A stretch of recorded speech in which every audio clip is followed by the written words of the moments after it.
I was like, when I saw that guy's paper on his lap, I'm like, wow, that was me controlling. We're live now. Okay, we are live. You do that. Can you remind me where our microphones are? We had a team meeting before and I was Here? it's straight. Come out. Oh, the green light. Team meetings. The microphone is on. I'm just gonna. All right, we're gonna go ahead and get started unless Ben tells me we're not ready. Maybe, I don't know. Presentation. Hello? Better looking. Well, that's not. We're just double checking the stream's working.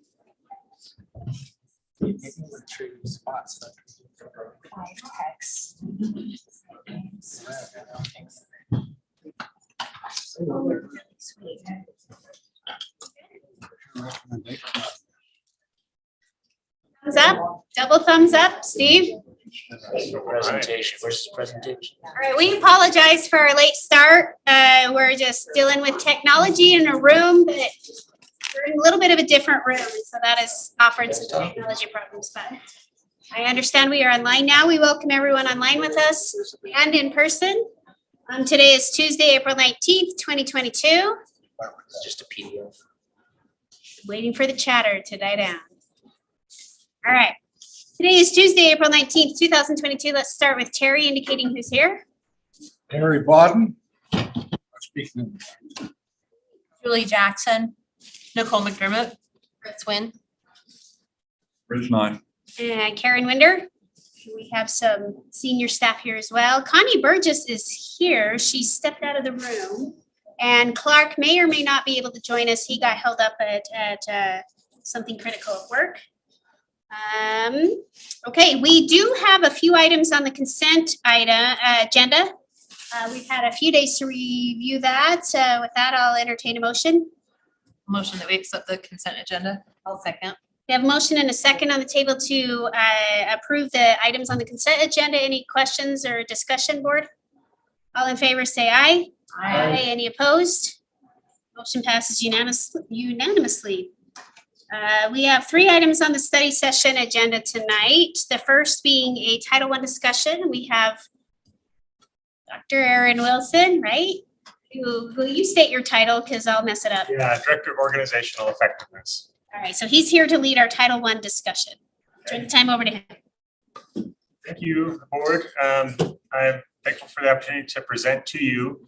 And I was trying to think of a way to summarize the rule sets that govern Title I, its history in Granite District. Sorry, I want to share the screen.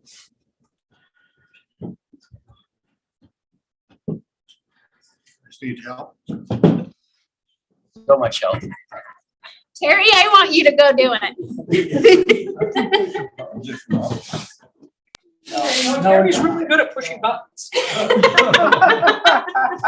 they the right buttons? Did you get that in the minutes, Stacy? Sorry, it was a late night last night. Okay. So I was trying to think of a way to really capture the conversations we've had in recent years around Title I. And I thought of a way to do that, but you'll have to forgive a personal story that I'm going to use to introduce the subject. And the story is this. So I have young children at home. The youngest is 2, and they always ask for snacks at the most inopportune time. We're about to eat dinner. We're serving dinner, and they ask for a snack. I'll say, no, you can't have a snack right now. We're eating dinner. That's a rule. And they're like, okay. So fast forward. They're in bed. The lights are out. They're in their pajamas. They ask for a snack. I said, no, we are going to bed. I said, but we're not about to eat dinner. So I'm like, okay, I need something to kind of teach them when it's appropriate to have snacks. And so to do that, I created this very simple flow chart.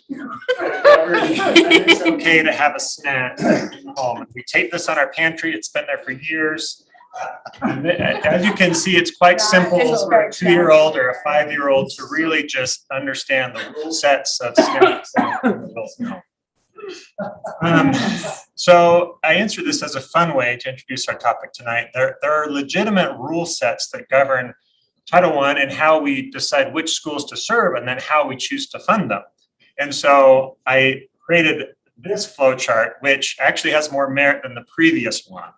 This gives us the rules. It kind of maps it out. And what I've also done is I have noted that whenever there's a decision point that we as a board can make, there's some things that we just have to follow. But when we insert a decision about which way we go in serving and funding Title I schools, I've noted that. So we really have 5.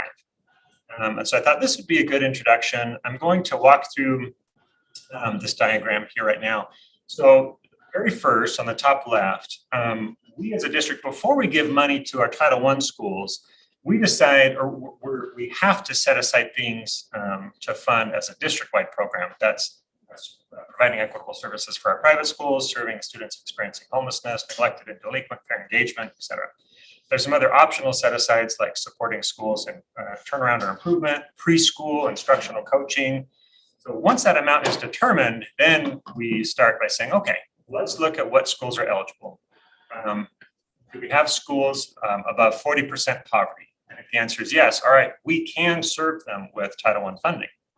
But in that next question, we're still in the top row. All right, do any of the schools have 75% poverty?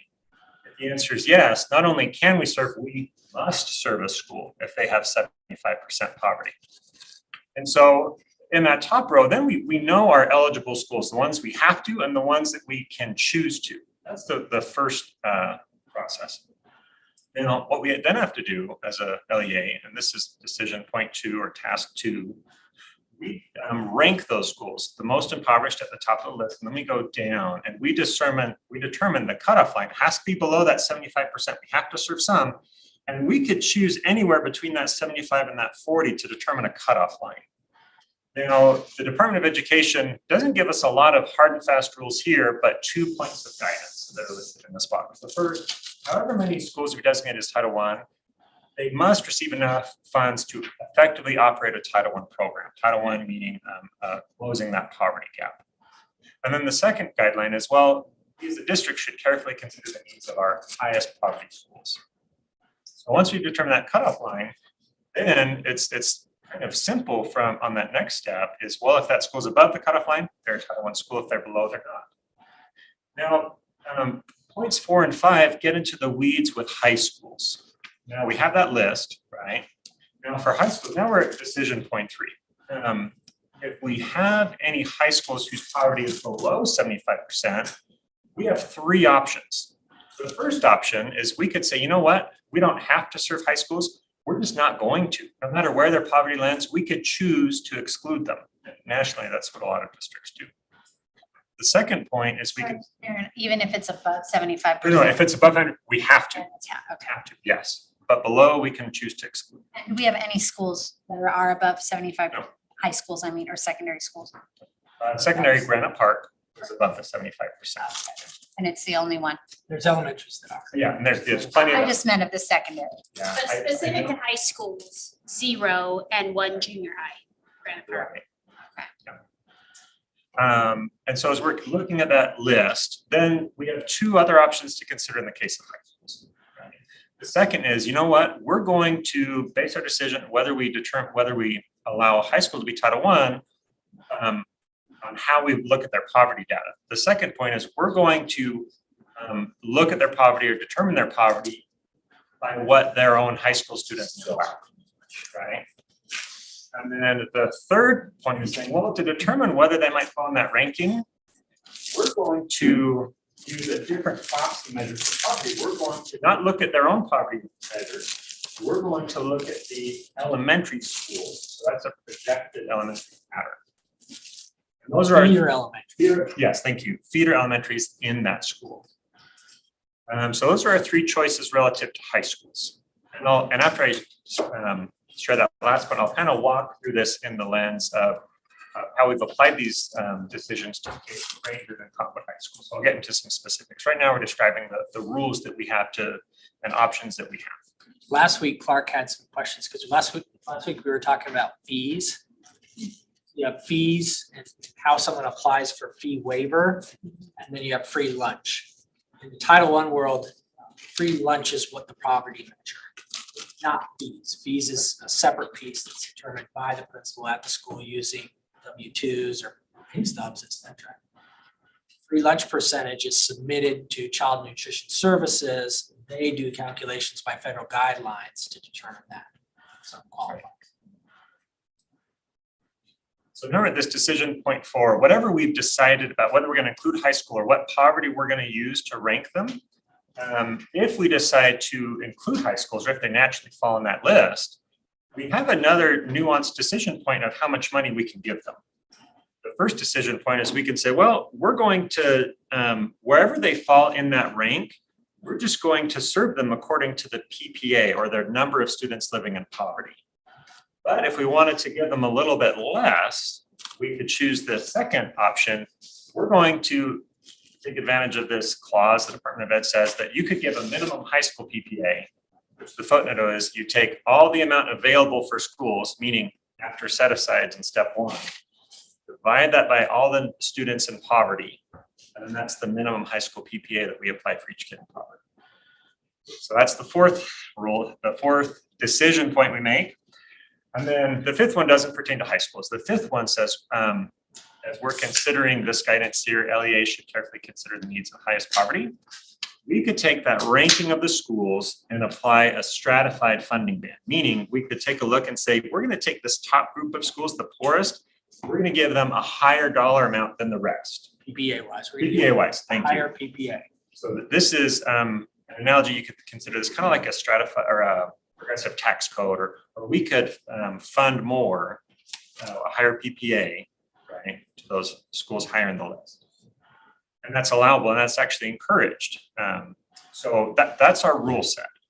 What I thought I would do is apply this rule set, kind of walk through the history of Granger, then the history of Cottonwood, and I think that'll give some good context, and I have other slides to share. So first with Granger, since the inclusion of Title I in Granite, we followed the national trends of focusing funds in the elementary and junior high ranks. But when Granger High was being, two things happened at once with Granger High. It was being reconfigured from a 10-12 to a 9-12. And then the other thing is that it was being rebuilt. Keep in mind, this was a time before schools had to use state funding. So an argument was made to say, look, let's qualify them as a Title I school. And here we're talking about decision point 3. So we decided, let's do this third option here. Let's, instead of looking at their own poverty, they wouldn't qualify with their own poverty. We want to give them some Title I funds. There's this new school. We want to do that. And so we we changed our methodology and said, let's calculate high school's poverty in this way by their feeder elementary schools. So that was done. And the result, and we knew at the time there would be, we only receive a finite amount of money from USBE each year. So it meant the results at Title I schools had less, but the high school kids were, at Granger now, had access to the Title I program. And that's the history of Granger. Now, once we've decided on that, how to fund a high school using this way, we have to apply that to all high schools, right? And so enter in Cottonwood High. We had this methodology, and we didn't know at the time that there would in the future be a community eligibility program grant. In other words, there's a grant that allowed our most impoverished schools to receive or be counted as 100% free lunch. And it's a great thing. It's a great program. And we have 5 of our elementary schools that benefit from that. They all happen to be in the Cottonwood High School Elementary Feeder Network. And so what that did is when we chose that methodology before, what that really meant is that Cottonwood, because of that CEP grant, they shot up in that ranking, even above Granger. And so then the decision point was, again, with decision point 3, we maintain our current methodology, and the decision was, yes, let's maintain that methodology. So Cottonwood High School is in its second year of receiving Title I funding. So that's the history of, that's the rule set, history of Granger, history of Cottonwood relative to this rule set. And then the other thing I'll mention is, well, how could we minimize the loss to some of our smaller Title I schools using this rule set? So we decided to do 2 things. Looking at decision point 4, we do allocate the minimum amount to high schools. But then the second thing is there's a nuance here at decision point 1. We realized when you consider the formula of this minimum high school PPA, the more we fund out of district set-asides, the less that our bigger schools get. Usually in a high school, you have an economy of scale that benefits you. But if we were going to fund instructional coaching out of the set-asides, then the high schools get a little bit less. They flip more of the bill. And so we decided to do that. So the last time we presented on this was when that Cottonwood hit that number, and we shared with you that information and talked that through. Had us go back and research assessments and how schools were doing, et cetera, based on the money that they were getting. We brought that to you, and it was mixed results. We really couldn't point to great results. Some schools were, some were not. After that, we took a look at instructional coaching and set asides to help mitigate big school, little school. PPA, remember it's PPA, number of students in your school, dictates how much money you're going to get. We looked at instructional coaching. At that time, we were telling every school, no matter what their size was, we believe teacher instruction, teacher makes the biggest difference. You need to use Title I money, a proportion for instructional coaching in your school. We think that's a high lever thing. So small schools would end up, if I was really small, I'd have to use almost all of my Title I money to fund that instructional coach. If I was really big, it would just be a portion of my.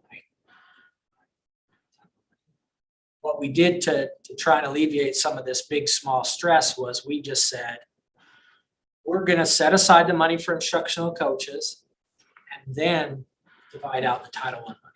So what that did was the instructional coach cost at a small school got much smaller because they kind of rode the backs of the bigger schools covering that person's costs. So you, Does that make sense? so you use those Title I funds to pay for the instructional coaches.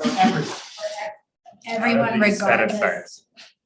asides. So previous to this, the schools would have to pay out of their Title I funding for that coach. So only for Title I. Correct. Yes. Correct, yes. And now Title I funding is still paying for all of these coaches, but so we're on decision point 1, we do it out of set asides, then we allocate. The reason is because it helps the smaller Title I elementary schools to get more. More discretionary money. Yes. And so that's the principle there is we're doing all we can to help all schools within this framework effectively operate a Title I program. Using all the rule sets to the best of our ability, knowing that we have high schools in the mix. Do we each have just one? Right. So even the high school just has one? One that's allocated out, yes, one that's allocated out of set asides. Now what Granger can and will do is pay for an additional coach, I think, out of their own school allocation. But it is one full-time instructional coach at each site. And so is this coach not necessarily a literacy coach or a science coach? They are coaching in every area, right? Yes, and a way to think of it too is every area of content, but their primary coaching portions tend to be classroom engagement, behavior, setting up procedures, pedagogical coaching, if you will, how to design lessons, how to deliver lessons, more heavily around those kinds of ideas than specifically math, science, ELA, et cetera. That's a piece. The majority of their primary coaching is centered around instructional design and delivery, pedagogical practices. Well, I'm picturing that in a professional development room. So you want me to give you an example? I'm just wondering, I had in my head that an instructional coach was going to help them like respond to assessments and reteach and, things like that. Look at what standards I'm going to master it and then help them figure out how to reteach those things. Yes. Is that, Yes, so that's am I correct on that's that? a great example of what they would do. Okay. So in when I say instructional design and delivery, that's quite broad. That's a very narrowed down example. My assessments came back and I'm this third grade teacher and this third grade teacher did so much better. What are you seeing in their classroom versus mine? Will you come in and take a look and tell me what you're seeing and give me some feedback on what I might adjust? So with that as a review, so some new information here. I was at a national conference and we heard that the Department of Ed was allocating more Title I funding nationwide, and that's true. And I was really excited. We need to use more Title I funding. But even though more was allocated nationwide, Utah got less money. Utah got $13 million less. And the reason because of that is relative to other states, Utah has a really good economy that's fared better during the pandemic. We have a lot of people moving out of state. And one of the effect is as the Department of Ed looks at their formulas of poverty within states, then they think, oh, Utah has less kids in poverty, when that's not likely true. We still have the same, but we've had other people moving in. And so as a result of that $13 million less in Title I funding, Granite School District has $1.3 million less heading into next year. We'll look at some numbers in a slide or two, but for an individual school, as we use the rule sets we have to follow in allocating to schools, some schools are going to go down their individual school allocation by as much as 35%. What I'll mention here is that there's two, so there's some variables there, one being enrollment, but with Utah's economy projected to keep doing well, it's likely that the lower Title I allocation isn't a fluke, but that'll be kind of our new normal, having a less allocation of Title I in future years because of our economy, and that's how it works. So let's take a look here. So what I did is I took our rankings of the most impoverished Title I schools in Granite, and then I had to stop somewhere because of the slide. So I stopped at Granger, but then I also include the two high schools. So you see their Title I allocation. We've already given them a coach, so this amount doesn't account for the coach. Anything else had a set aside to the benefit from it. We see their allocation, but then we see in that column in the red, you actually don't see their amounts, but you see how much less they're getting. Right? And then most importantly, you see the percentage how they're going down. Now there's, on average, we're decreasing by about 21% per school. But some schools, it's much higher. You see Wilson Elementary, for example. The reason their percentage is so much lower is because in addition to everything else, they're having less kids. So that's the other variable here is enrollment, not just poverty. Although poverty can vary too when you're in a school site. Can I go back to just the previous slide real quick? I just want to make a point that Granite, out of the 41 districts in the state, do the math, we earn 10% of the Title I funding-ish, is that right? Maybe even more. Maybe even more. So I just, because 1.3 is 10% of the, I mean, anyway, so. We had 10% of the students, but we get. But we get 20% of the funding. 20% of the funding. And Just to point out that we are a diverse, we're considered one of the poorer districts. Anyway, that's all. I just wanted to make note. yeah, no, because there's a black box here.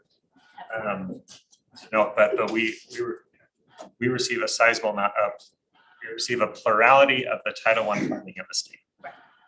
Okay, move on. I just wanted to Very good. point that out. Now, I'll note here that this percentage, as a Title I principal, we consider that pretty much as hard money because usually we don't see these drastic dips. And so we allow our Title I schools to consider this as hard money, hiring teachers on regular contracts.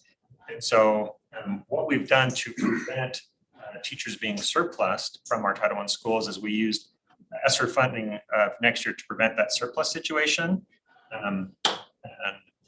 And we're anticipating that our Title I allocation won't go up in future years. So it's timely and needful to revisit the conversation of how we allocate Title I funds forward.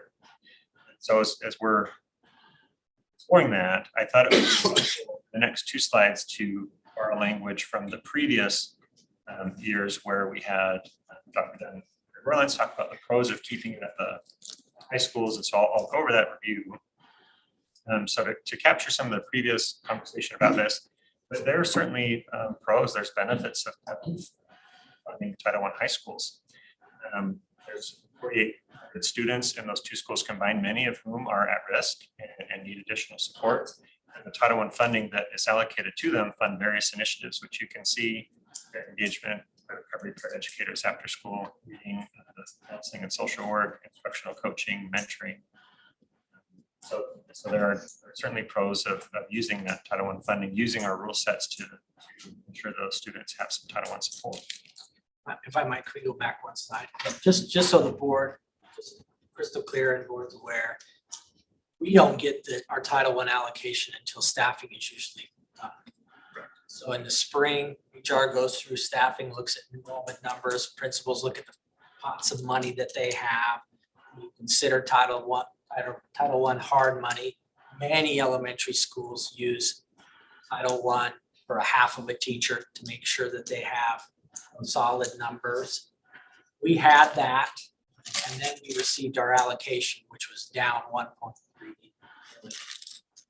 Our solution, rather than have to surplus in the fall, we're going to use ESSER funding to prevent that surplus this fall.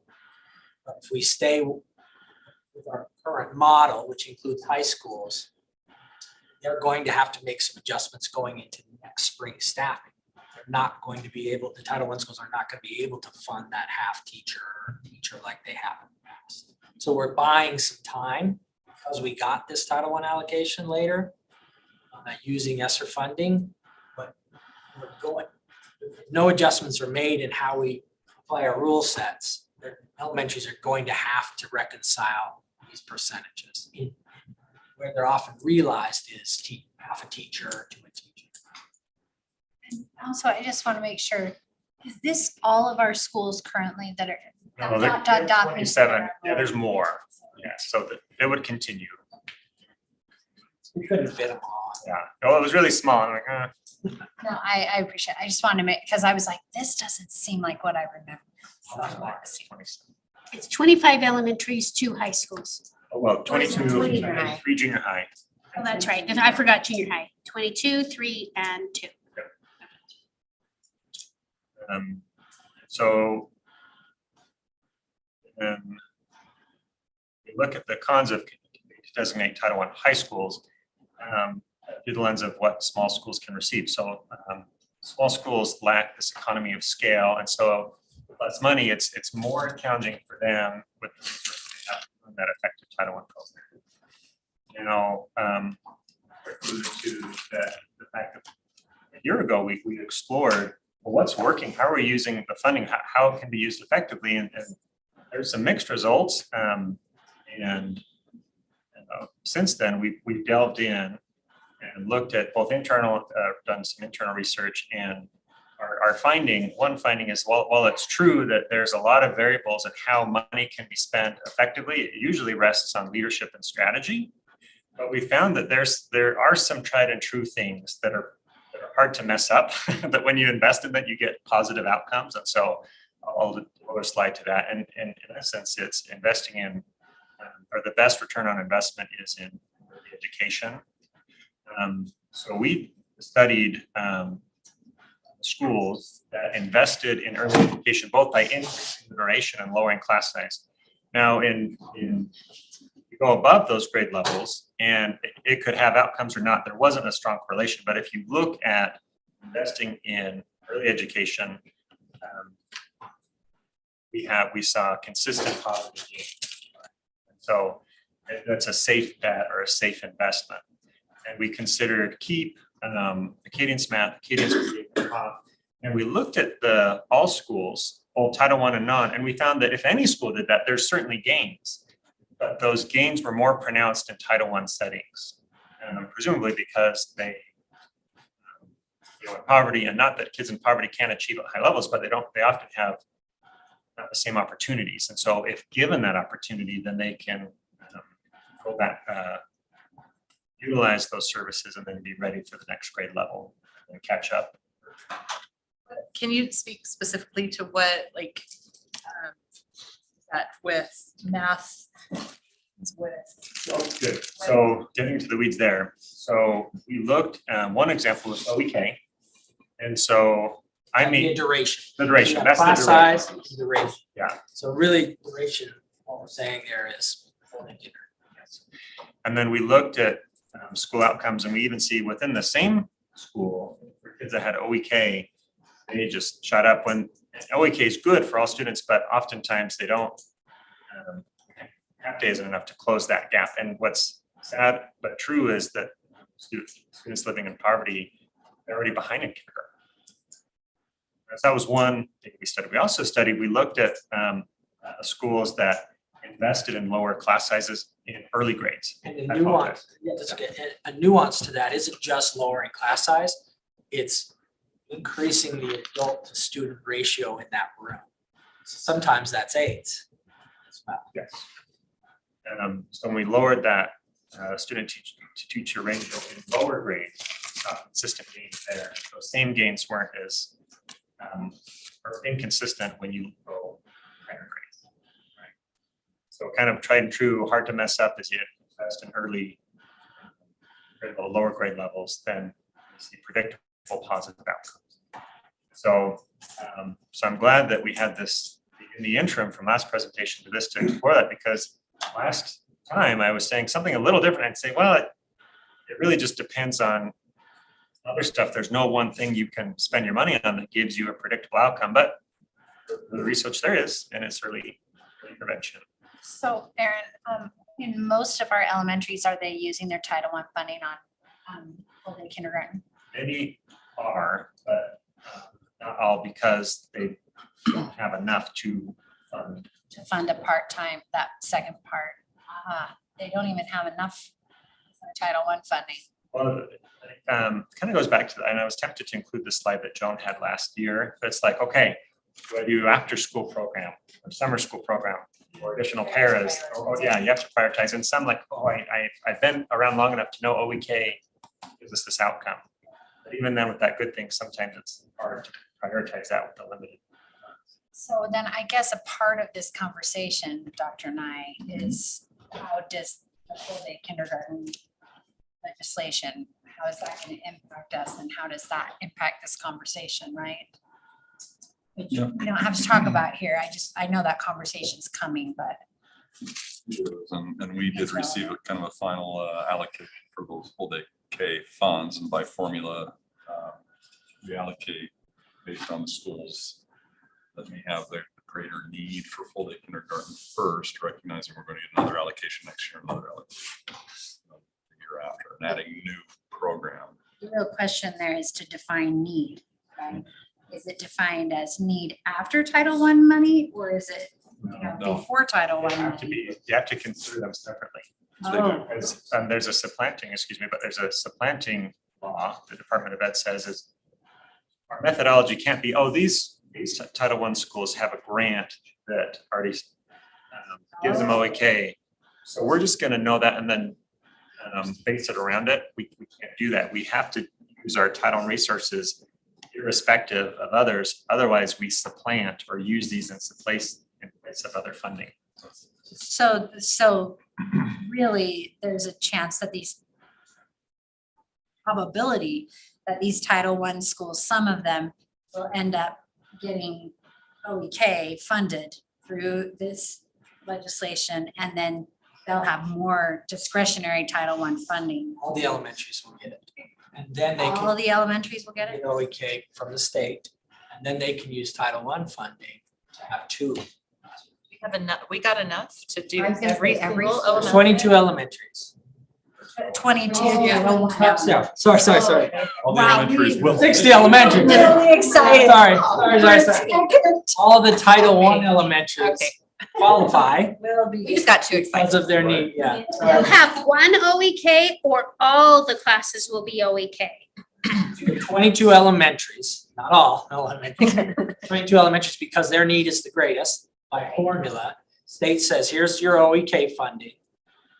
Those 22 will have a full day kindergarten teacher Because of that. But for the state. all sessions of kindergarten will be all day, or they will just offer one Correct. class. They'll per have at school. least one from the state, That's what I'm and asking. then Title I, they can They increase that. could increase could it do through two. Title I if they wanted 2 all days.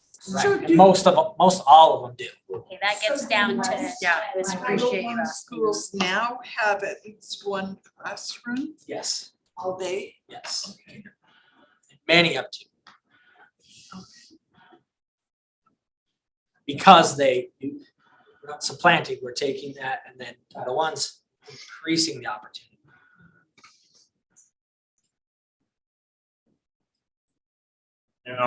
This slide I thought would be helpful. So when we talk about Title I schools, we need to keep in mind that Title I money isn't the only money to which they have access, right? All of our 90 schools in Granite have access to land trust funding. And I didn't include land trust here because by state statute, all schools need to spend at least 90% of their land trust, and they do a pretty good job of that. But we also have TSSA funding, which is another state funding source. For this year, the next two, we have ESSER. But then the schools that have Title I, it might be interesting to look, well, how good at spending the money are they? So here, it's kind of a heavy, and there's a lot of information here. But by and large, we see that all of our schools do a pretty good job of spending their Title I money at each level, right? What's interesting, what's kind of hard to capture here is our elementary schools do a good job of using or encumbering it at the beginning of the year. And then high schools encumber some, but it's kind of a reverse bell curve where they'll encumber some later on. You've heard this before too, but primary culprit in not spending this funding ties back to their strategy. And the strategy, we're in the people business. So my strategy is I'm going to pay for people. I'm going to increase the adult kid ratio in my building. And then the people aren't there. They can't find them, or they didn't fill it, or that person started and left and I wasn't paying out their payroll. That's typically the biggest culprit in not spending your funding. And that last column of the current school year is spending to date. So these percentages will increase. And we see that among the three levels, junior high is doing the best job of spending all of their funding, all of the elementary and then high schools. So all to say that schools are doing a fairly good job of spending their Title I funding. They might, some might spend more as the fiscal year is closing, but generally it gets spent. And then we see kind of their pattern of spending, not just Title I, but the various funding sources. Karen, I'm also just interested, can you give me a brief refresher on what other discretionary money principals have? Yes, you know, I was a secondary school principal, and we would be able to fund various departments through fees, but that'll be the landscape will look different. School fees, yeah, okay. You know, elementary schools are quite limited. They have these funding sources, and then, not to be flippant, but kind of what the PTA will fundraise for. That's kind of what They elementary. do a PTA and a school fundraiser, right? Yeah, you could do several school fundraisers and some soft fundraisers, but it's, having, one thing I'll mention there. I have I think a strong pulse on the realities facing our Title I schools. And our Title I parents, they still care as much about their parents as any others, but they often don't staff a PTA. Many of our Title I schools don't have PTA. And it's not they don't care, but they often are working more jobs, and there's that factor. So we find when it comes to that fundraiser piece, it's often the Title I schools that get less or no that type.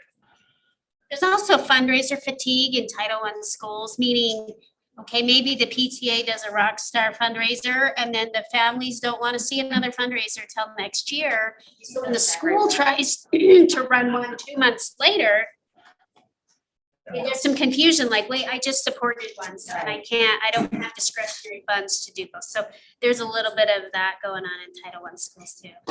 Fundraising money cannot be put into people. Correct. There's an HR rule set. We don't allow that type of soft funding to be applied for ongoing contracts.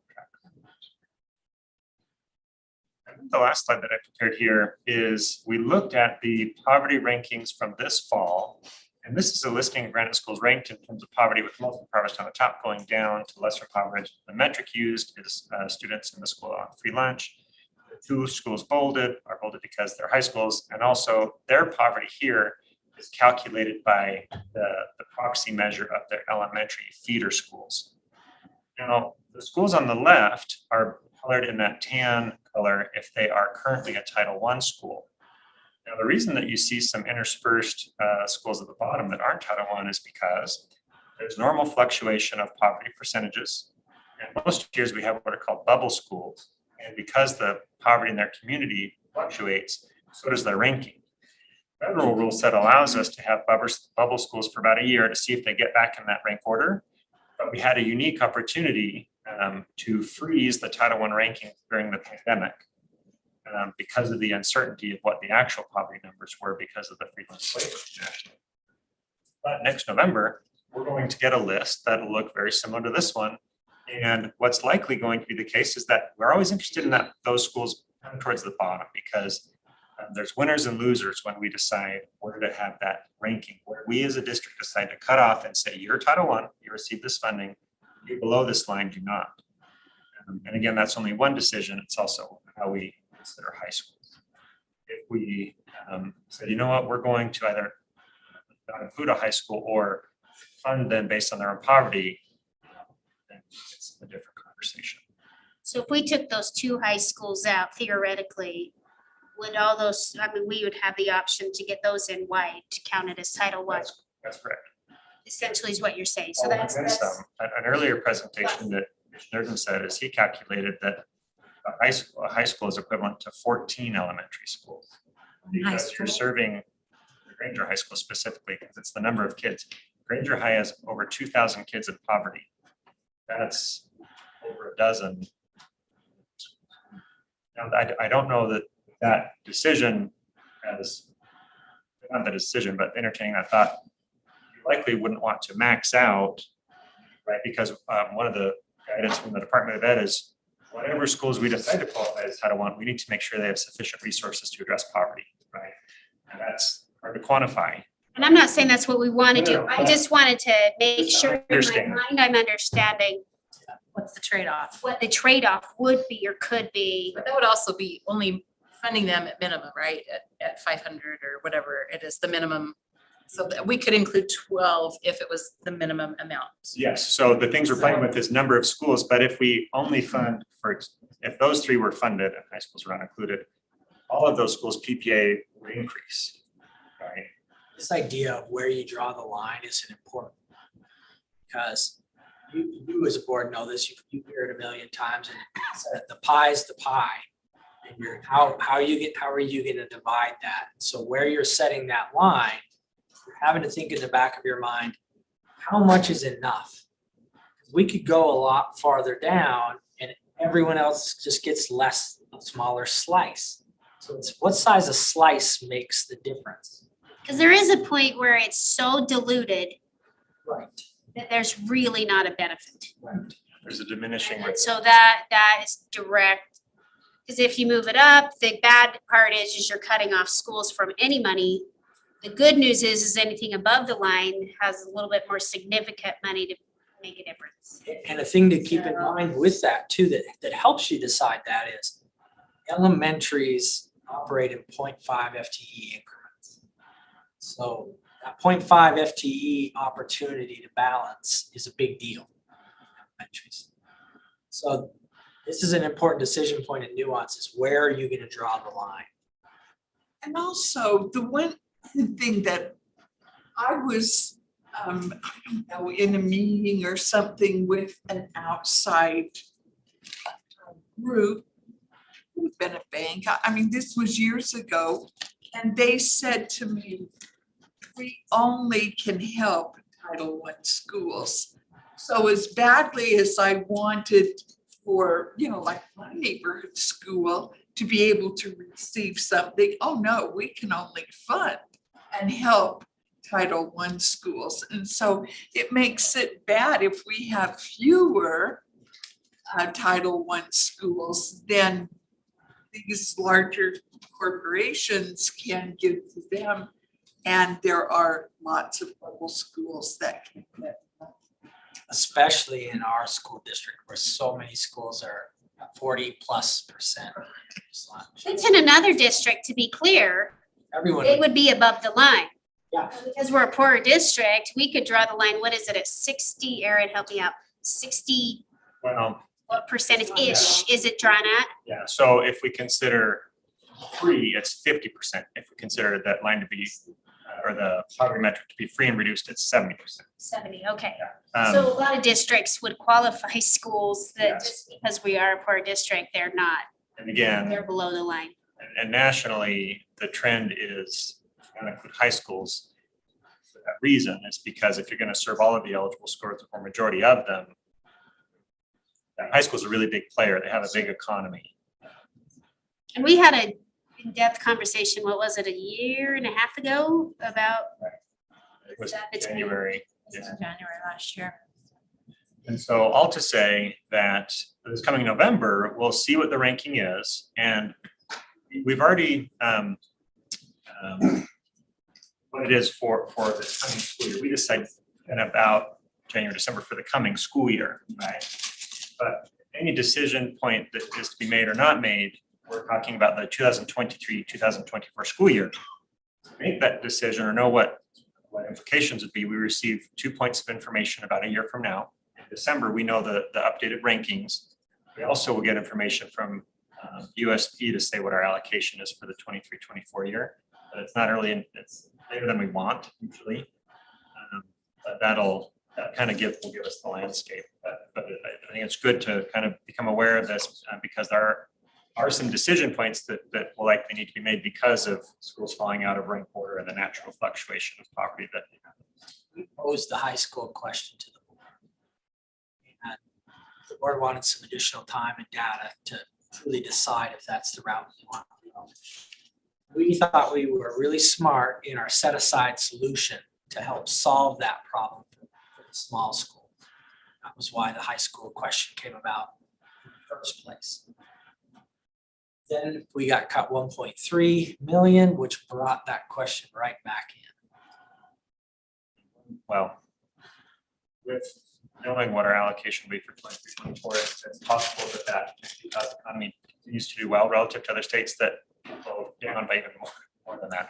So all yet to be seen. But, so board, that's the information I want to present to you and you ask questions as we go along. So back, just looping back or finishing this out, that drawing the line piece, with that loss, everyone's gonna get less. Unless, one thing we could do is say we're not gonna run high schools anymore. Or we're gonna take the line up.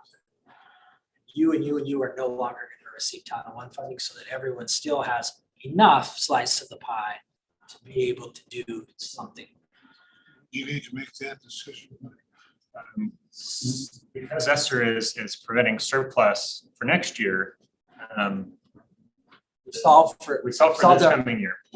If the 23-24 school year is the next decision point where it'll take effect. and staffing is when that will come into place. So Which February. is So I think you're saying we thought we'd have to make this decision now, but really now we've given ourselves another year. ESSER gave us a life preserver, but that money's gonna not be around. We thought we were gonna have to make the decision until we came up with the set aside idea, and then we thought we've solved for the decision. Now with the less funding, we come up with an ESSER temporary solution, but the decision will have to be made by next We February. brought this back in January, I think we had it the year before that. then would that be, I mean, this would be gauging if the board has interest, which I think we do. I'm seeing a lot of nods to look into, I think specifically the high school question, as well as where that line falls, just some options. So if we put this back on in January 2023, would that be sufficient time for, I would almost suggest maybe November, December, maybe a little sooner, more President. Just Could be- I suggest that November and we not do December anything are in boundary November, December? study meetings that I really We'll don't take want January. anything. We'll take January. I was And thinking, the good thing I about was right there October would with be you, a big- man. You said November, December, and I'm like, Okay, we'll take January. yeah, and so if we could make January work, that would be good. I just want to make sure we're allocating plenty of time. We have public hearings going on for those listening in. We have public hearings going on in November and December for our boundary studies, and I really want to be able to focus on those because they're important. it's the nice thing about January is in the December, we will have this ranking and it'll be in January where we will need to make decisions based off of that ranking, The new ranking, the new ranking. instead of working with old data. Yeah, so for the 23-24 year, we would have updated ranking here. So we have the line that we choose is the line that determines that following year. That's how federal funding works, is you base the allocation the next year on the previous year's enrollment poverty. As board members talk go out to schools and talk to schools. We're just planting the seed in your mind. We just don't want to surprise you in January saying, hey, decide. So as you're talking to schools, as you're wrestling with this, planting the seed today, knowing that this decision is going to need to come on February of next year. Per our allocation though for the next fiscal year. We won't know that. That comes in March, but we would assume that 1.3 is not, or isn't going to get any higher. That's what we, That's what we assume because of our economy. Well, what I mean is it could be the case that it goes down even more. Utah's economy does better. So we could only guess what the allocation should make additional adjustments pending Right. some significant, Even more painful. yes. I ask a couple questions. This is not critical to have the answer now, and maybe you do know it or not, but is there a certain percentage what you can withhold, like the Good question. The set asides. set asides? So you're talking about our decision point 1. No, in terms of a percentage, but if there's limitations. So we could withhold more, right? But then that's even less for the smaller preschools. So no, but then withholding more in one at some point does butt up against the decision point 2 of adequately operating a program. So I guess that's where I'm wondering, because if Granger and Cottonwood are still considered Title I under the state qualification, but we decide not to fund them, can you still fund them from? No, they have to be designated as a Title I school. Okay. Now, I played with this Trying to a get lot, around with it. and in our opinion, we kind of maxed out all of our flexibility within these decisions to minimize high school funding while still qualifying. So there's- I'm sorry to cut you off.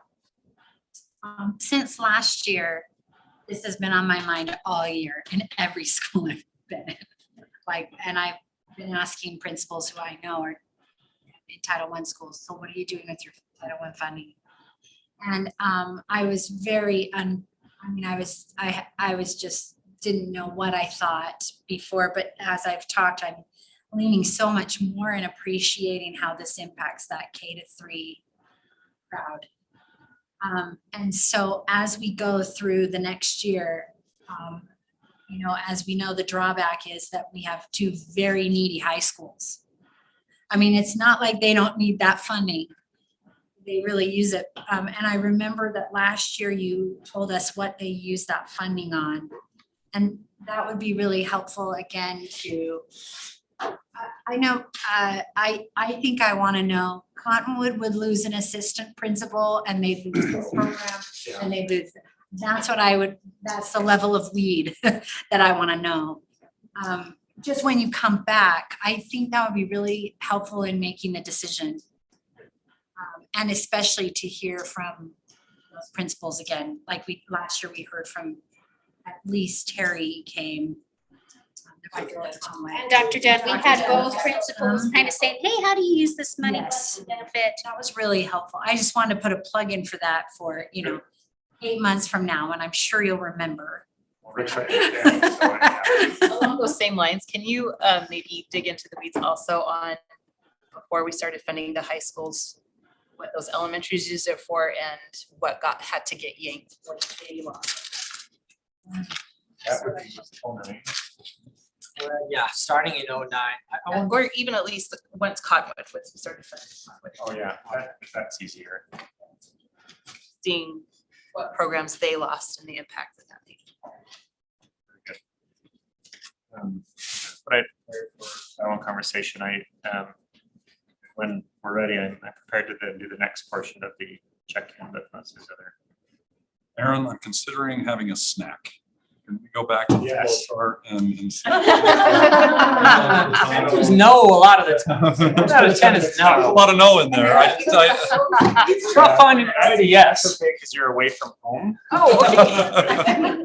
And that's always a yes. Yeah, there's a Always a yes. Thank You're you. about to eat dinner. And thanks for bringing that element.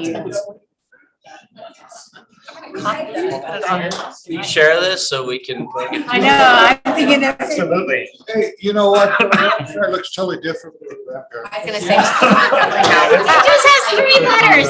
Yes. I have a sec, yes. I put a baggie in all of their cars.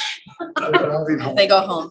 I want to say though, I really appreciate you guys' ingenuity with working on that instructional coaching. Because I feel like that's huge, and the teachers I talk to really appreciate their instructional coaches. I feel like I see its impact, and the fact that you guys figured that out is great.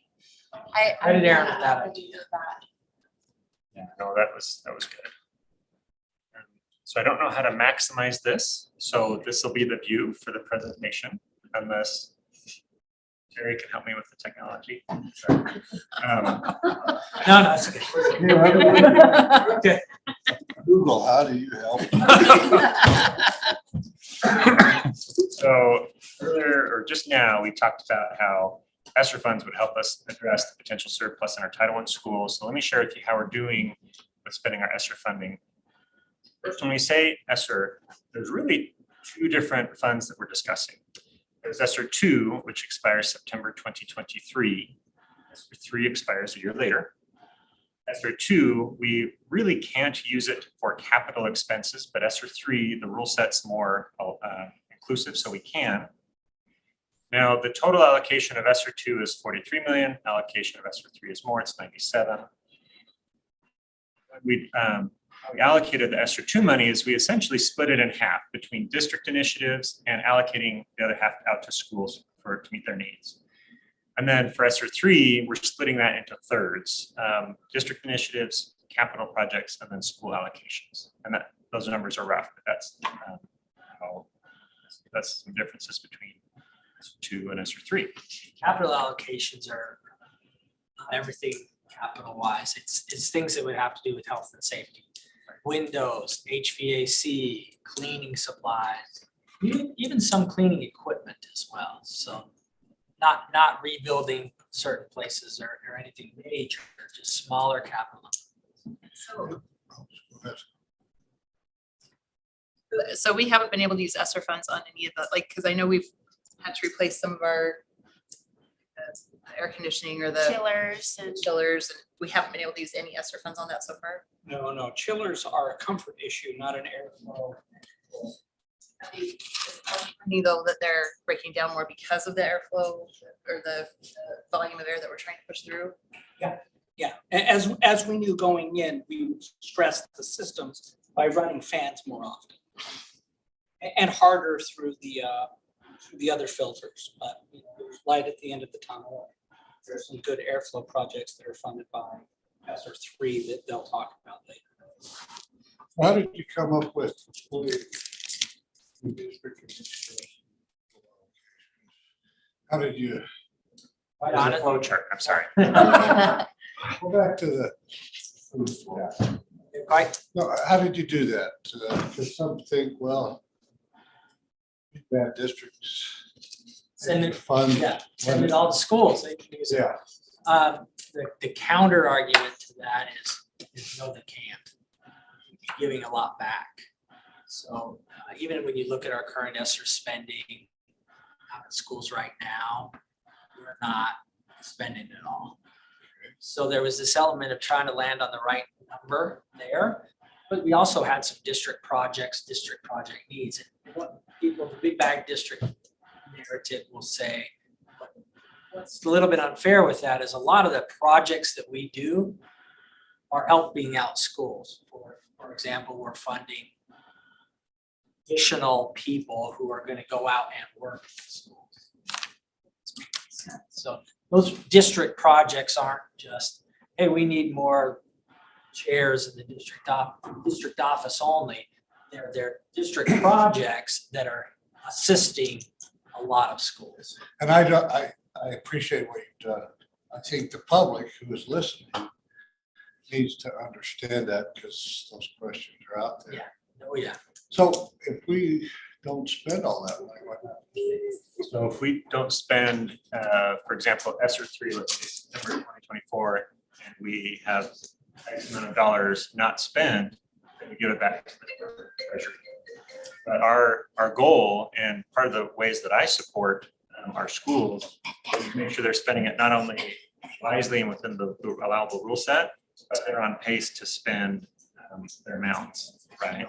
We're on pace with I'm ESER so two. glad you asked. That's where I'm headed next.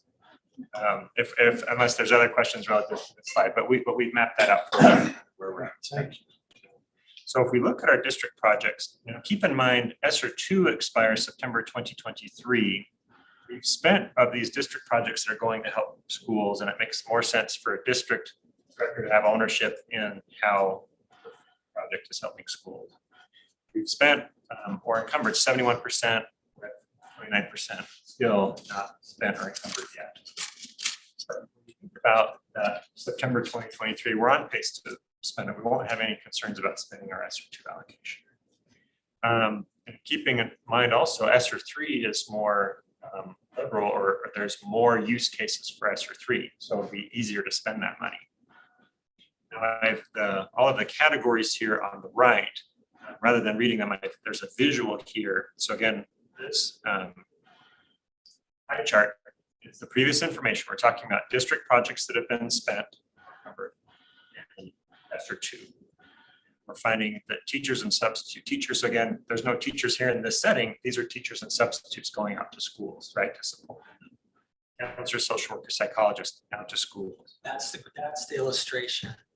What we discussed is, those are district projects. That's money that wasn't sent directly to schools. That's money that's going directly to schools. So we're just facilitating, organizing how large it is. So teacher hourly, we're paying for teachers in the schools to come to professional development here, things of that nature. Technology and software, professional development for teachers. 6% is for that COVID mitigation, right? Masks, PPE, things of that nature, instructional spice. So that's how we've spent under district projects. That's how the money has been spent. And then we'll show the money that's been allocated to schools. We're finding that's the same categories, but in different ratios. So here, school ESER 3 allocations, they've spent 66% of their ESER 2 with 34% left. So you notice kind of the same categories. The pie chart is just arranged a little differently. The percentages look a little different here. So, Aaron, when 27% is spent on teachers, are they on provisional contracts or? One-year only contracts. We know that this money is going away, and we do a disservice to the teachers we hire if we fund them for 3 years and say, just kidding. So we're very transparent with the contracts and say, this is a one-year only contract, so that in fairness to both the school and the educator, want to avoid surplusing. In secondary, it's often additional class periods. Are you Right. finding that difficult to find teachers to take those contracts, or are they willing? Depends on the subject. And the school level, there's a good pool for elementary schools, and so it's harder to staff secondary school. So it kind of depends on the extent. Do we find that on these one-year teacher contracts, that then they apply for other jobs and are hired out in other areas of our district? Like just Yeah, I haven't. a regular contract? I'm just curious. Totally, yeah. So it's kind of like a foot in the door, Yes, I see your question. and then they go off to another school, so they're not on a one-year contract anymore. They don't have to renew that because they're just in a regular classroom Yes, I would say that's contract. often the case. What is We almost, with this ESER money, we can't have, but globally, there's not enough teachers for us to hire. Could use that strategy. Let's get a lot of people out there. Let's get their feet in the door here. It's interesting because at the presentation last year, we only hired like 10% of the elementary teachers that applied. It was, do you remember that? And it was mind-boggling to me that we're saying teacher shortage, but there were, Secondary. It is nuanced based on the so subject. I was just curious how that's related, and is that why it may be harder for other teachers who are trying to come to our district to get hired because these guys have kind of a foot in the door? Maybe more of an avenue, so I think, anyway, you don't have to go deeper into that today, I but. think the variance is that it's that subject area. Right. Special ed. Oh, yeah. Really hard to find. Secondary math, Yeah, secondary math hard, secondary social studies, not as hard. right, That makes sense as to why we're also buying so many periods from secondary teachers. Have those teachers already Yeah. staffed. And but what you're telling us based on our previous presentation is that this 27% doesn't mean that we're going to have 27% more teachers. We're really just maintaining the teachers that we've had. And when assessor funding goes, our class sizes will raise. Especially in the case of secondary where you're buying periods. Yeah, okay. Learning periods are in elementary, if you have a split grade level, and you're looking to separate. Solve for that. Solve for that. But in the discussion, I mean, the primary objective of ESSER funds was to address compromised learning at the student impact level and providing for that. As you're touching on here, it's hard to build a program with one-time funds, right? So in terms of a sustained effort, given the dollar amount that this is, these are the strategies that we're putting in place to hopefully, and that's our theory of action, if then statements, if you will, if we provide teachers for a split grade classroom, then students will perform better for having a smaller class size and their same aged peers in the room, right? And so that's to mitigate against that. So really in all of this, the onus, as we're thinking about it, is we're understanding that theory of action, or what are those big levers that we're looking to pull. A lot of those levers are done at the school level per school context and need to try and have outcomes for students, recognizing the experience this year. The effects of COVID aren't finished, nor will they likely be finished when ESSER expires. So that's how we're thinking strategically, one, about their use, and two, perhaps longer-term impact. So that when all the ESSER funding goes away, we've invested in our teachers and our kids so that that's that learning loss. But I would just say one more thing to that end.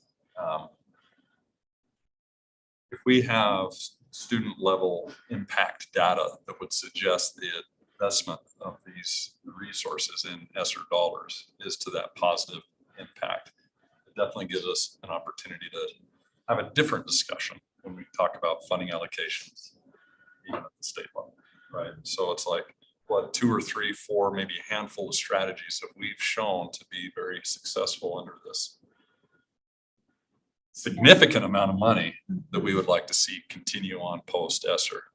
Because that's a tough space to be in, as you can imagine. Schools have a lot of money now, more money than they've ever had. That's correct. So what are the levers that we're experimenting with that we are for? I mean, What are we gonna learn from all this? it looks to me like we're experimenting with lower class size and more offerings. Some early interventions, maybe some, to that point, counselor, social worker, psychologists, and that's what talk in terms of what our next steps are. One is this ages, looking at some of the leading indicators that might suggest impact at the lagging indicator for students. Right, so at this, we need to couple that, saying, okay, we've invested in XYZ, here's the pie chart. Where are we seeing opportunity for student growth in that space? And we'll have a lot of that information come the spring. And more and more as the spending is in the rearview mirror, we have more data to mine through. We take a look at some of the summative measures that we have as administered by the state, depending on what metric we're looking at. So the ESSER overview is really focused on ESSER 2 because ESSER 3 was allocated later. And schools are now just receiving their allocations of ESSER 3 for the coming school year. But we've had access to it for a little bit of time. So we've already used some for capital projects, some for district initiatives, but we're hoping to see schools to start spending their ESSER 3 monies. And I appreciate Terry's question of point is we don't want to give this money back. We want to make sure not only that we spend it, but we spend it to the best ability and best outcomes, right? The nice thing about ESSER 3, even though it's a greater amount, there's more flexibility or allowable use cases in its use. Our role is to making sure it gets spent. So that's the ESSER check-in that Linking this to the Title I presentation. Well, and planting the seeds in your mind and knowing that you're out in schools a lot and talking to a lot of people. I do worry slightly that the Title I pain point, if you will, over that reduction won't be felt as much because of ESSER funding we have right now. And so that's a piece to keep in your mind. You might, when going out to schools, not hear about need around Title I as much as you would that ESSER wasn't there. I mean, it will be there for a couple of years still. Any other questions? Thanks for putting this, Wonderful, thank you. Good job. we are gonna recess until 6:30. 10-minute recess. And we'll come back then.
Look at day over. 32, thank you. All right, welcome back.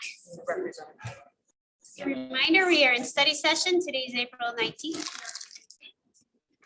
And we now have all of our board in here. Clark Nelson just walked in. Clark. Welcome back. If you haven't eaten, there still are sandwiches on the room next door. All right, so last on our agenda is our third item, a capital plan update bond school rollout by Dawn. You seeing us, Doug? Sure. Turn the time over to Dawn. Great. Well, thank you very much. Just wanted to take an opportunity, have some discussions on kind of the capital plan or the capital rollout, the rebuild rollout, et cetera. So we know that what's really been driving consternation throughout the country and then in our local market is all about historic cost escalations, right? And we've had some intriguing things happen since 2016. Some are predictable. Labor shortage, one could make sure it was working. Predicted that labor as folks in the construction trades age, maybe labor shortages happen. Material costs have gone up more than anyone would predict. Some of it still tied to some tariffs. Supply chain issues, who knew on that one? You know, when we were putting together bonds and rollouts, that one really caught us off guard. Our local market conditions. Anybody that's, we all know you follow Zillow on your phones. I know you're all looking at what your home prices are, and I know you see everything going up. So we're not immune to the fact that we know that construction market, real estate, et cetera, is far and above what anyone would have predicted back in 2017, 2018. And so again, instead of just being, qualitative with those type of discussion points, we do follow historic cost escalations, specifically in that kind of K-12 range. And then sometimes we even blend some of those higher education costs. And when we started to put the bond together in 2017, our construction index was hovering around that 194, 195 range. And now, we're up 75 points. It's gone up a lot heavy, and that's impacted what we've been able to build. So I'm going to call this the Clark Nelson slides. And they are. This is, we don't need to focus on this, but these are the background pro formas that we run so we can track and roll this out. It's not just a list that's created at the end of the day. It's pro forma that show revenue streams coming from Brian Ibsen's side, matched up with expenditures, the best that we can match those up, and then building in cost escalations in the background. And keeping track of our cash flow. At the end of the day, while we think of this as a bond rollout, we are fast approaching when bond money ends and we switch to what we were calling that pay-as-you-go concept, right? So this is a cash flow management exercise at the end of the day. You don't spend more than you have. It's pretty simple. And so we're plugging in rebuilds and locations that make sense and match our cash flow, but also represent the list that was created. So this is the same list that was advertised as part of the process. We've never changed that. Be it a remodel or a rebuild, we've stayed true to that. What we do is we push it out X years to match what's happening in our cash flow model. And that's, being reflected by those, the tax models that Brian Ibsen and others are running in the background, and then feeding that revenue stream to us. And so for the most part, we're at a 7 to 9 year lag. We've mentioned that in many of our meetings in the past, I'd say 24 months. That's been a phrase. Everybody said, well, Don, what's it looking at? 7, 8, 9 year delay, 7, 8, 9 year delay. And we're tracking on that. And so I think that, again, right there, that double red line, the bond proceeds will be exceeded as part of the high school construction. We always knew that. We always knew that money runs out at a certain time, and building 2 high schools at the same time, very intensive. It takes a lot of money to do that. And so as we look forward past the high school construction, We're in capital. We're no longer in bond proceeds. We're in capital revenue proceeds from the completion of those 2 high schools. Well, from the midpoint of those 2 high schools forward, we're technically not spending bond revenue. We're paying bonds off, but we're taking capital revenue and spending actual capital cash flow on the high schools to finish them out. And then any future projects will be capital cash flow as well. Does that make sense? How we're reminding you of that transitionary period. So How come we don't have dates for Evergreen Valley and Ridge? What'd you do? they were started on time. So they're, Yep, they were started on time. So what you're saying is the money from now on, it will take an extra 7 to 9 years to get enough money pay as you go to do those things that were scheduled for 21. Yeah, to match the revenue to expenditure, we have to tap the brakes on some projects and delay them. Right, the order's not been changing, but tapping the brakes and waiting for the money to catch up to the expenditure side, right? To keep up with all those cost escalations that we've seen in the construction industry. I know that that's a tap on brakes. That's Some have come to a full screeching halt. Yes, I think so. There's some significance to the schools with an asterisk on the prior slide. Yeah, so these were the schools that on the voter information packet were clearly identified would be bond revenue, not pay-as-you-go revenue. But again, so using bond revenue, some were using cash to get done, right? But as we look at the asterisks, that had significant meaning when it was bond money, right? You couldn't, for example, I had to spend bond money on bond plus capital on those projects. I couldn't go to Smith without board permission and spend bond money. So we were able to do South Currents and West Currents free and clear with bond money only, right? Well, so we did South Kearns, we did some Olean, we did a whole bunch of different things, right? But only Walker was put back on the list. I thought that was the old money. It was part old money. Yes. We had some revenue from an older bond too. Right. So when we really get in the weeds, there's a lot of moving parts. But the relevant portion in this discussion is once we switch over to capital, it's not as bound by bond money as what you put out, right? So do we think through bond council, it's wise to come back to the board and say, hey, board, we're gonna remove this asterisk because bond money's not available anymore, and we just want you to spend capital? Sure, we'll do that. But the relevancy, because bond money expires, you can't spend bond money on upcoming West Kearns or upcoming Arcadia or because it no longer exists. So you're not bound as tightly as you were with the bond language. Once bond money expires, bond language expires. I just have a question. Original start date, the order, and then the projected, now they're not in that same order. What changed some of the start dates? Like, Orchard says. Cash flow. So cash flow entirely is Cash now flow why Why the delays are not all per se. or why these are not in the same order. is She's what I'm wondering, saying. yeah. So like it says, Plymouth, Arcadia, Taylorsville Edition, Orchard, but over here, 2028, 2029, 28, 31, 29, like. Because I run out of money to plug it in that same And order. those will cost more, so you're moving them by what they're gonna. Right, when projected costs? when there's a slot that the cash flow matches the expenditure, try and slide that in. Right, so a remodel is less than a rebuild, so, I have enough money to slot a rebuild in. So it changed the order of a lot of our schools, okay. Not, it's not all topsy-turvy. It stays pretty darn close, but it's a cash flow management scheme at that point in time. You could stop building for a year or two and then save up and keep the exact order.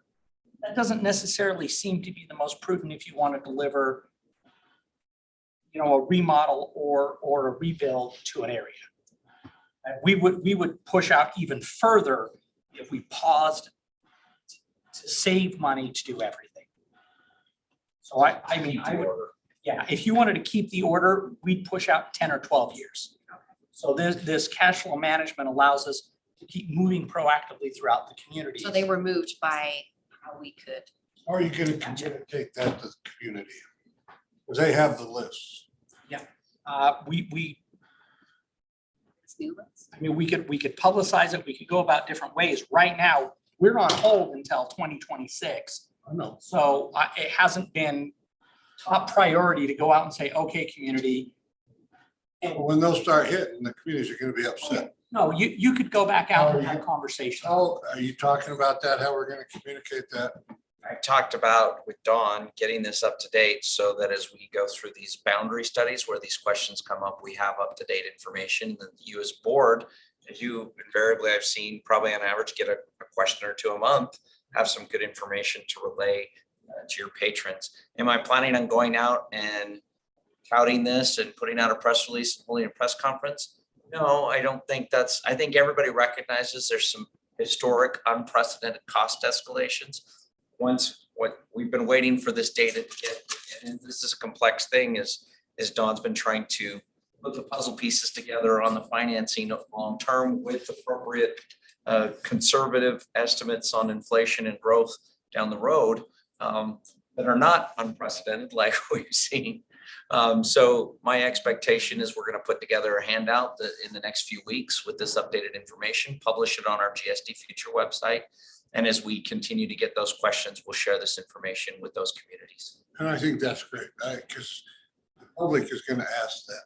Yeah, I agree. And if you recall, the expectation is we anticipated shifting bond payoff money, bond debt over to capital revenue again, like we did comparable to last year. We'll start messaging on that again as well. And that will reference the GSD Future website where some of this information will be. So people will be able to see that information as they're paying attention and want more information on that.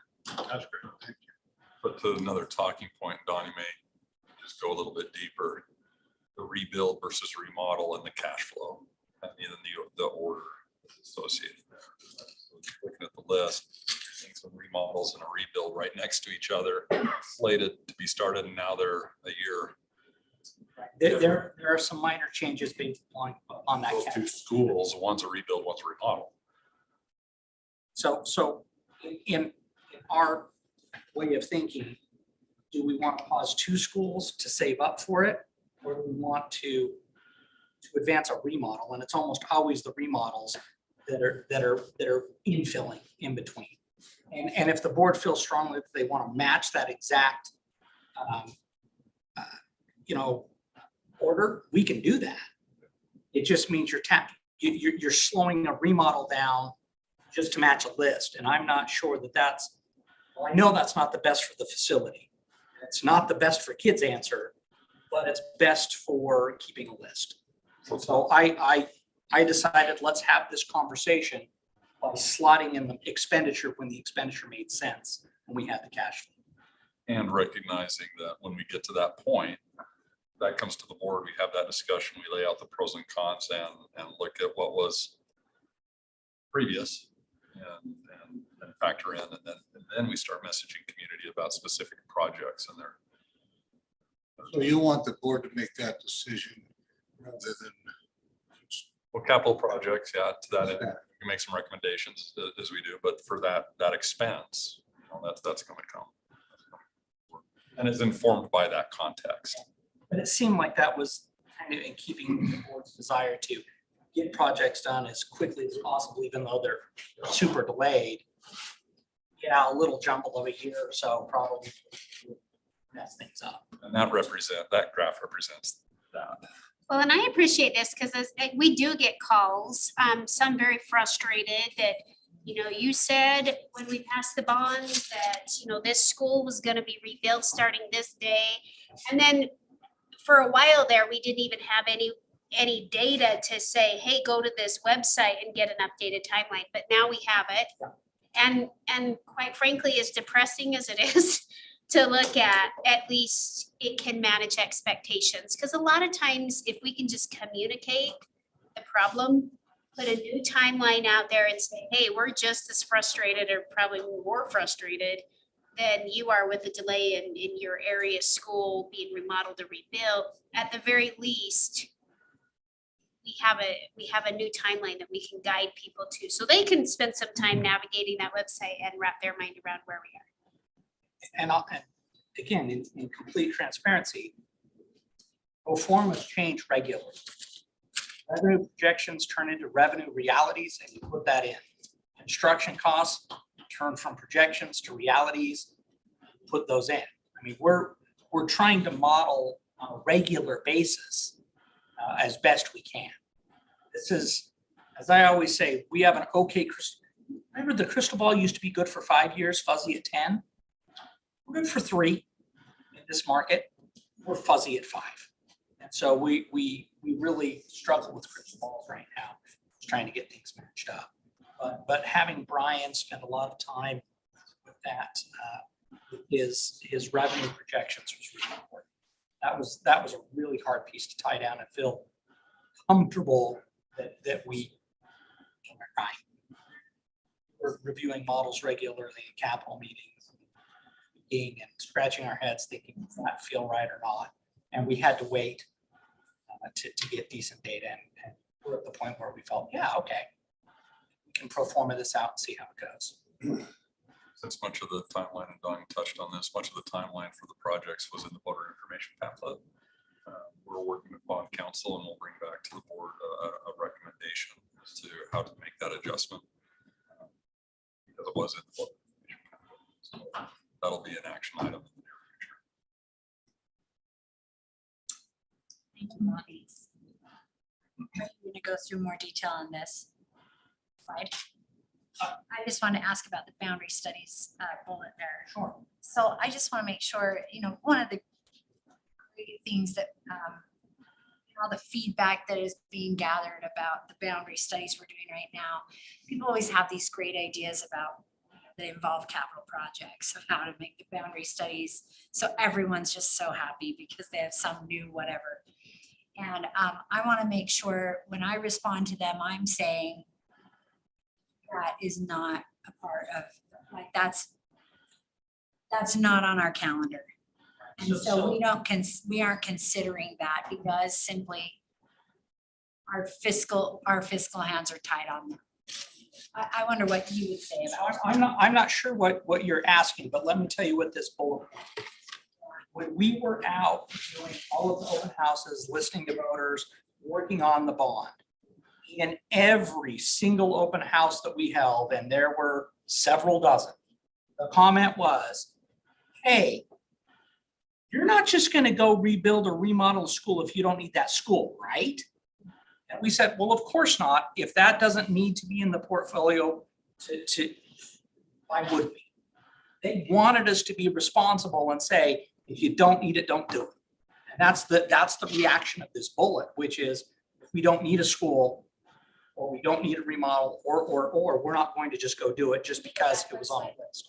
For example, Julie, if you go down the list, Sandberg is about 10 up. You voted to close that in 2019. So even though it's technically on the list, those, and we still own the building, so we reserve the right to reopen a school if needs be. And so it's kind of holding its place, so to speak. But if we got there in 2020, whatever, 2034, yeah, my eyes are good. Anyway, and we had need of it, then we could, but if not, then obviously we're not gonna in there because it would. But I guess the other question on that would be, we wouldn't bump up a project in order to meet need for a boundary study. Like if we had, I think what she's asking, so we're hearing things like, Skyline's getting a new building, Olympus is getting a new building. Well, why can't we give Cottonwood a new building and that will attract people? And oh, that's actually not what I'm thinking, but that's a good point. I thought that's what you were saying. We're hearing that at some of these boundary studies, right? And I'm hearing things like in the Sandberg example, like, oh, well, why don't you take these two communities and consolidate them and build a new school on this lot where you didn't. Because we don't have the money. And, or, you could, if you really fixed up this one school, then we could consolidate into here. And so those kinds of things I'm saying, not on the table, right? We just don't have revenue to plug in a new capital. Okay. We just don't. We And- won't be and- moving people up the list based on the boundary study. So the list is created on a needs-based condition of the building. Right, so Stacy did not want me to use this, the term that we historically use says lists are based upon greatest need first. Okay, behind the scenes, we call it worst first. But if your building's in the worst condition, we're going to go to you first. So it's the philosophy of not leapfrogging the worst, the facility that's in the greatest need. If we reorder, we would be leapfrogging. And some of these are life safety issues, right? I mean, so we're not in the habit of leapfrogging preferential and skipping over life safety. That's just not the philosophy that drove the bond. And it's hard because everybody, if you talk to people, their school is the worst. Yeah, no kidding. You know, I mean, that's their perception. But that's why we, independent groups went in and literally measured every system, structural, all the systems in there to give us these facility condition index, or what we call FCIs, that drove this worst first timeline. And I guess what I'm asking is that, say that you put another 200 kids in a school, would now that could not possibly change its rating? No. More kids doesn't, it's, the facility is the same regardless of how many kids. That's right. So if that was a lot. No, I was gonna say. We might put, Change that, but not. we might put some reloads, I'll go in there. but it wouldn't change the, Yeah, additions and expansions really are not in the financial parts right now. we find another option. Your other, yeah, there, I'm talking about you just wouldn't be able to fit that many kids in that school, right? pretty much.